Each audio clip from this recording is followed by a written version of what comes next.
વિષય સ્ટેટ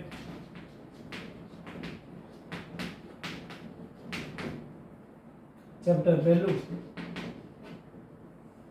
આગળના લેક્ચરમાં જે અચલ આધારની રીત હતી તે બતાવી, ત્યારબાદ એના અચલ આધારની રીતના ગુણધર્મો અને મર્યાદા જે આપેલી છે એ પણ રેગ્યુલર લેક્ચરમાં ભણવાના છે. ઓકે, તો રીત નંબર બીજી ની વાત કરીએ, પરંપરિત આધારની રીત. રીત નંબર બીજી છે પરંપરિત આધારની રીત.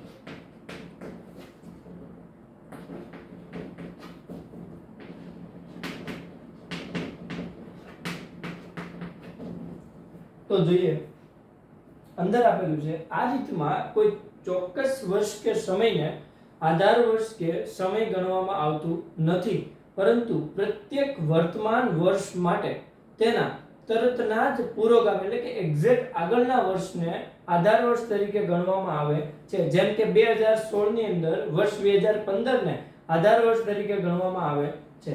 આ રીતમાં આધાર વર્ષ બદલાતું નથી. આ રીતમાં આધાર વર્ષ બદલાતું રહે છે. આમ આધાર વર્ષ વારંવાર બદલાતું હોવાથી આ રીતને શું કહેવાય? પરંપરિત આધારિત રીત કહે છે. પરંપરિત એટલે કે પરંપરા અનુસાર. આપણે વાત થઈ હતી આગળ વારસાની જે વાત થઈ હતી આગળના લેક્ચરની અંદર, એમાં કીધેલું હતું પરંપરિત રીતની અંદર એક્ઝેક્ટ ઉપરની વસ્તુ આવતી હતી. તો જોઈએ, એનું સૂત્ર સેમ જ છે. પરંપરિત આધારની રીતનું સૂત્ર છે, સૂચકાંકને કહેવાય I. I બરાબર સૂત્ર છે P1 ના છેદમાં P0 ગુણ્યા 100. P1 એટલે ચાલુ વર્ષનો ભાગ અને P0 એટલે અહીંયા થશે આગળના વર્ષનો ભાગ.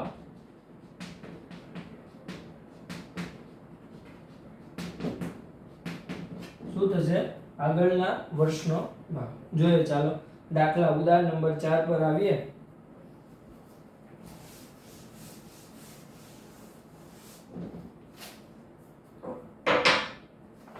એક કંપનીના વર્ષ 2014 ના દરેક મહિના અંતે શેર બંધ થતા ભાવ અંગેના માહિતી આપેલી છે. આના આધારે પરંપરિત આધારના સૂચકાંક ગણવાનો છે. જોઈએ, મહિના આપી દીધેલા છે.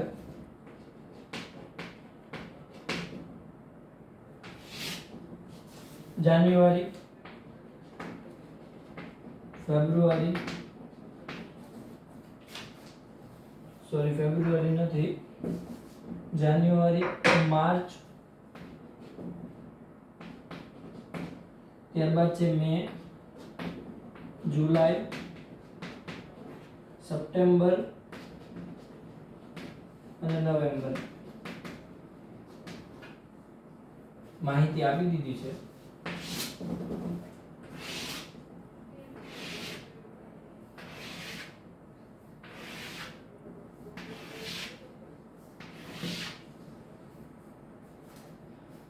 ભાવ આપી દીધેલા છે 22, 21.20, 22, 23, 24.70 અને 26.00 એટલે 26 લખાશે. ત્યારબાદ છે આપણી રીત છે પરંપરિત આધારની રીત. તો એનું સૂત્ર છે I બરાબર P1 ના છેદમાં P0 ગુણ્યા. હવે ખાસ વાત અહીંયા, જ્યારે પહેલા વર્ષનું હંમેશા કોઈ ભી વર્ષ હોય પરંપરિત આધારની રીતમાં, જો આધાર વર્ષ આગળના વર્ષ એટલે કે જાન્યુઆરી છે અહીંયા, તો કદાચ ઇવન વર્ષ આપેલા હોય અને ઉપરનું વર્ષ ન આપેલું હોય ત્યારે પહેલા વર્ષનું 100 જ રહેશે. હંમેશા પહેલા વર્ષની ગણતરી કેટલાની હશે? 100 ની જ થશે. ત્યારબાદ બીજા એકમથી શરૂ થાય. તો ચાલુ વર્ષનો ભાવ છે 21.20 ભાગ્યા P0 એટલે અહીંયા આગળનો વર્ષ. આના આગળનું વર્ષ એટલે આગળનો મહિનો કેટલામો છે? જાન્યુઆરી. એટલે કેટલું થઈ ગયું? 22. અહીંયા લખાશે 22 ગુણ્યા. ત્યારબાદની રકમમાં અહીંયા 22 છે, તો એની એક્ઝેક્ટ ઉપરની રકમ કેટલી છે? 21.20. એટલે અહીંયા લખાશે 22 ના છેદમાં 21.20 ગુણ્યા. ત્યારબાદ અહીંયા 23 છે અને એક્ઝેક્ટ ઉપર છે 22, તો 23 ના છેદમાં 22 ગુણ્યા 100. ત્યારબાદ અહીંયા 24.70 છે ને એક્ઝેક્ટ ઉપર છે 23, એટલે કેટલા આવશે? 24.70 ભાગ્યા 23 ગુણ્યા 100. ત્યારબાદ છે અહીંયા 26 ભાગ્યા 24.70 26 ભાગ્યા 24.70 ગુણ્યા 100 ગણતરી કરીએ તો પહેલામાં આવશે 22.20 ભાગ્યા 22 ગુણ્યા 100 કરો એટલે આવશે 96.36 ત્યારબાદ 22 ભાગ્યા 21.20 કરશો એટલે આવશે 103.77 ત્યારબાદ 23 ભાગ્યા 22 ગુણ્યા 100 કરશો એટલે આવશે 104.55 ત્યારબાદ 24.70 ભાગ્યા 23 ગુણ્યા 100 કરો એટલે આવશે 107.39 અને છેલ્લાની અંદર આવશે 105. તો આ થઈ ગઈ પરંપરિત આધારની રીતની રીત. દાખલો થઈ ગયો પહેલો. જે અંદર કરવાનું શું રહેશે? પરંપરિત આધારની રીતની અંદર નીચેના વર્ષની આધારે કયા વર્ષની ઉપરના વર્ષની ગણતરી કરવાની રહેશે. એટલે 22.20 ભાગ્યા 22 ભાગ્યા આના ઉપરના વર્ષોની આવું થશે. અહીંયાથી આ વર્ષમાં અહીંયા. ઓકે, આ રીતે રીત તમારી રહેશે. ત્યારબાદ જોઈએ આગળ એક્સ્ટ્રા દાખલો આપી દેવાનો.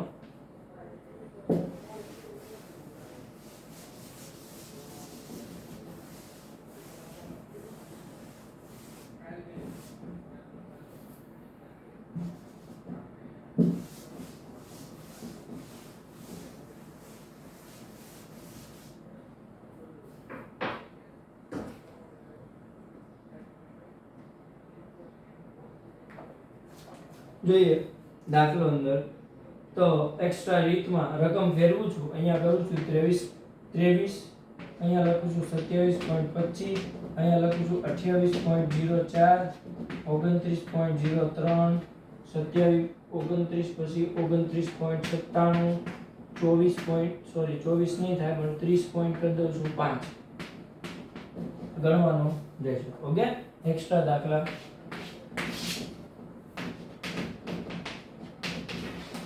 ચોથાનો એક્સ્ટ્રાનો દાખલો છે. ક્લિયર?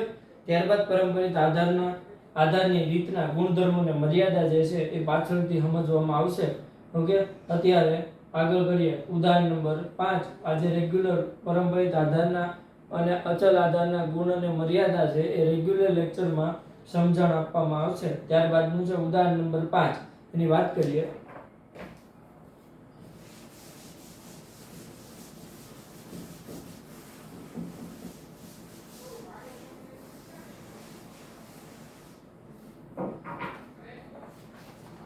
ઉદાહરણ નંબર 5. વર્ષ આપી દીધા. અંદર કીધું એક ખાદ્યતેલ મિલમાં વર્ષ 2008 થી 2015 માં મગફળીની કરેલી ખરીદી અંગેની માહિતી નીચે મુજબ છે. તે પરથી વર્ષ 2008 ને આધાર વર્ષ તરીકે લઈ અચલ આધાર, પરંપરિત આધારે અને વર્ષ 2010 અને 11 ની ખરીદીને સરેરાશ જથ્થાના આધાર વર્ષ ખરીદ તરીકે લઈ સૂચકાંક. એટલે એક દાખલામાં 3 દાખલા છે. અચલ આધારની રીત છે, એક પરંપરિત આધારની રીત છે અને એક સરેરાશ વાળી રીત એટલે કે 2010 અને 11 ના ભાવને જે ગણતરીમાં લેવામાં આવી હતી એ રીત છે. જે તમારે ત્રણેય રીત મેં શીખવી દીધેલી છે. ઉદાહરણ નંબર 5 ની ત્રણેય રીતો જે છે અચલ આધારની રીત છે. અચલ આધારની રીત મેં શીખવેલી છે. ત્યારબાદ પરંપરિત આધારની રીત પણ શીખવેલી છે. ત્યારબાદ સરેરાશ વાળી એટલે કે 2010 અને 2011 ના ભાવને આધાર વર્ષ તરીકે લેવાનો છે. તો 2010 નો ભાવ 230 અને 2011 નો ભાવ 250 એટલે કે એની એવરેજ લઈએ એટલે ટોટલ એનું એવરેજ કરશો એટલે 240 આવે છે. એ દાખલા તમારે કમ્પલસરી જાતે ગણવાનો રહેશે. ઉદાહરણ નંબર 5. ત્યારબાદ આવી જાય ઉદાહરણ નંબર 6 માં.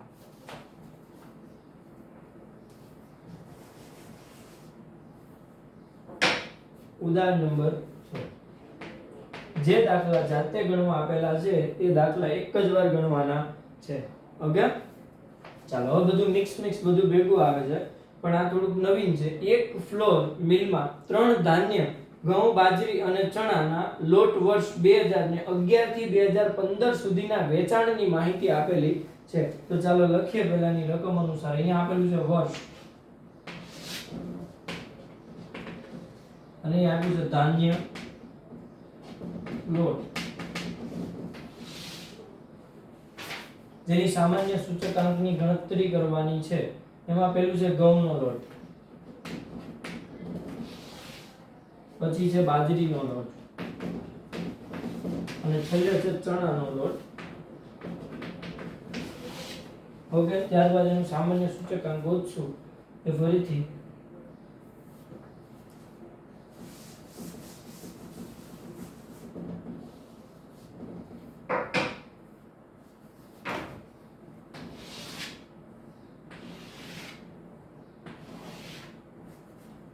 ઓકે. તો લઈએ, ઘઉંનો ભાવ આપી દીધો છે, અહીંયા આપી દીધા છે 2011, 2012, 2013, 2014 અને છેલ્લે છે 2015.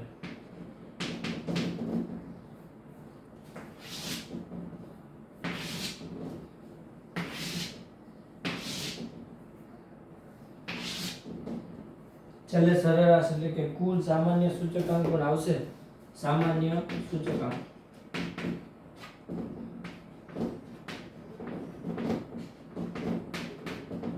ઓકે, માહિતી આપી દીધી છે.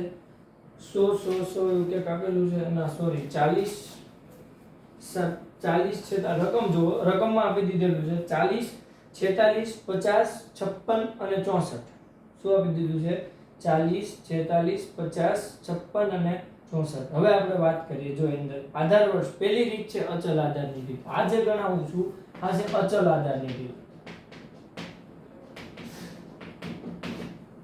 અચલ આધારમાં કોઈ બી વર્ષ છે આપણું ફિક્સ છે. અંદર એવું કીધું છે 2011 ને, એટલે કે 2011 જે છે એને આપણે શું કરવાનું છે? આધાર વર્ષ તરીકે લેવાનું છે. તો ચાલો જોઈએ.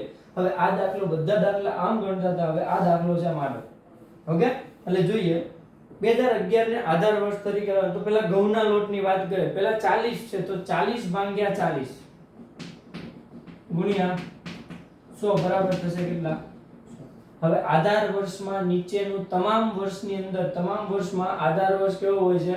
સેમ હોય છે, એટલે બધાની નીચે 40 આવશે. રકમમાં બીજું 2012 ની અંદર ઘઉંનો ભાવ છે 46. આધાર વર્ષ કેવો લેવાનો છે? 2011, એટલે કેટલા આવશે? 40 ગુણ્યા 100 ગુણ્યા 100 એટલે આવે છે ટોટલ એનું 115. ત્યારબાદ એવી રીતે ત્રીજું છે 50, તો 50 ભાગ્યા 40 ગુણ્યા 100 એટલે આવે છે 125. એવી રીતે એના પછીની કોલમમાં આવે છે 140, છેલ્લી કોલમમાં આવે છે 160. સેમ ટુ સેમ બીજામાં, એના પછીના 20 છે. આમાં બધાની નીચે કેટલા લેવામાં આવશે? 20. તો પહેલા વર્ષે 20 છે, 20 ભાગ્યા 20 ગુણ્યા 100 એટલે પહેલા વર્ષે આવશે 100. બીજામાં કેટલી આપી છે? બાજરીના લોટમાં 2012 માં ભાવ આપેલો છે 30, તો 30 ભાગ્યા 20 ગુણ્યા 100 એટલે આવે છે એની અંદર 150. બધામાં આવી રીતે ગણતરી હશે. ઓકે, પછી ત્રીજામાં લખી દો ડાયરેક્ટ 180, પછી આવે છે 210 અને પછી આવે 200. આ રીતે બધામાં ગણતરી રહેશે. બધાની નીચે કમ્પલસરી કેટલા લેવા પડશે? 20. આ બેઠી રકમો મેં લખેલી છે. ત્યારબાદ એવી રીતે ચણા છે, તો ચણાની અંદર આપી દીધું છે ચણાનો 2011 નો ભાવ 50 રૂપિયા છે, એટલે 50 ભાગ્યા 50 ગુણ્યા 100 એટલે કેટલા થશે? 100. ત્યારબાદ બીજું આપેલું છે 64, તો 64 ભાગ્યા 50 ગુણ્યા 100 એટલે આવે છે એની અંદર આવે છે 128. કેટલા આવે છે? 100. એ રીતે ત્રીજામાં આવે છે 160, ચોથામાં આવે છે 192 અને પાંચમાની અંદર એટલે કે 2015 માં આવે છે 224. ઓકે, આપણે શોધવાનો છે સામાન્ય સૂચકાંક. એટલે કે આના માટે આનું કુલ ટોટલ આપણે શોધવું પડે. શું શોધવું પડશે? આનું ટોટલ, આ બધાનું ટોટલ. એટલે કે આનું 100 + 100 + 100 એટલે કેટલા થઈ ગયા? 300.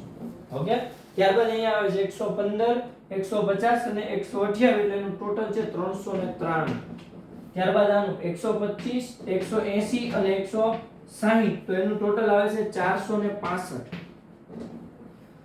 ત્યારબાદ આવે છે 140, 210 અને 192 એટલે એનું ટોટલ આવે છે 542 અને લાસ્ટ વાળાનું ટોટલ આવે છે 600.